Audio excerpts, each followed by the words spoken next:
shooting. He says that he was justified in that Thanksgiving night shooting. Here is what he had to say. So first question, just overall, after hearing after I guess completing the investigation, what are you confident with this report that you released today? Yeah, we're very confident in our conclusions. It was a very thorough investigation by Aaliyah. I think an excellent job by our staff in being able to evaluate the facts and the law. And not only do you see the Attorney General's office issuing a report today that establishes that this officer was justified in his actions, but also it's validated by a separate law enforcement agency, and that's the FBI, who concluded there was no evidence to go forward for them for a civil rights violation as well. Now, of course, this report is going to make a lot of people upset. The family speaking out, having press conferences now.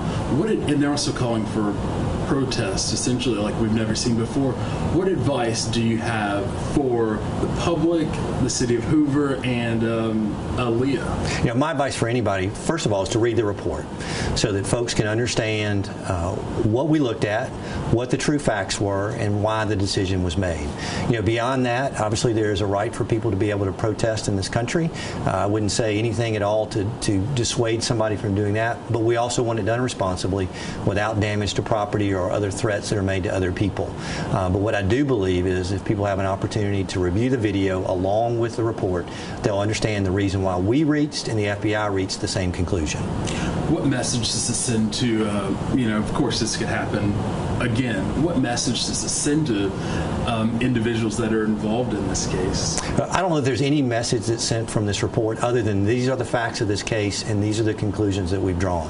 What we do know, however, and I think that people need to be able to appreciate, is that law enforcement has to make split-second decisions based upon what they see and based upon what they can evaluate. And in this case, this officer had less than 2 seconds to decide when they saw an individual after a shooting with a gun in his hand, with an aggressive stance, moving toward innocent bystanders in that mall, what action could he take to be able to stop that threat?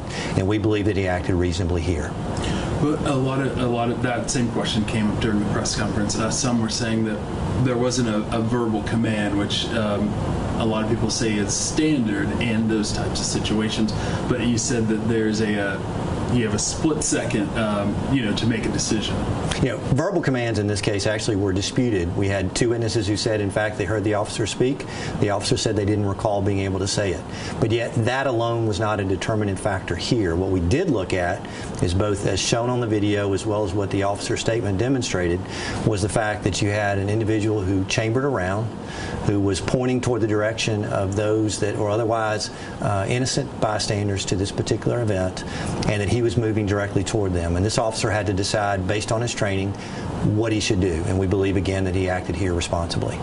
Do you feel that all of the information as of now is out there, whether that's with the report, pictures, videotapes, witness statements? Do you feel that everything is now on the table? We believe everything's on the table that we've been allowed to produce. The Alabama State Bar, based on the other case that's pending in Jefferson County, did limit to some extent what we could produce publicly.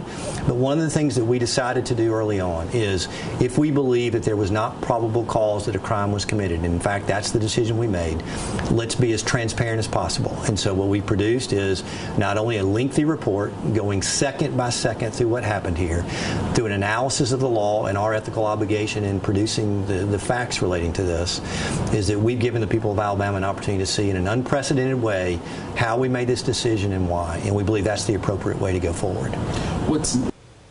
Breaking news, our Capitol Bureau reporter Rashad Hudson interviewing Alabama Attorney General Steve Marshall. We want to recap for you now what has happened in the past hour. You are currently looking at surveillance video from that Thanksgiving night shooting at the River Chase Galleria. Just within the past hour, we looked in on a press conference with E.J. Bradford Jr.'s family's attorney, Benjamin Crump Jr., as well as some members of Bradford's family. They also commenting on this ruling and the video.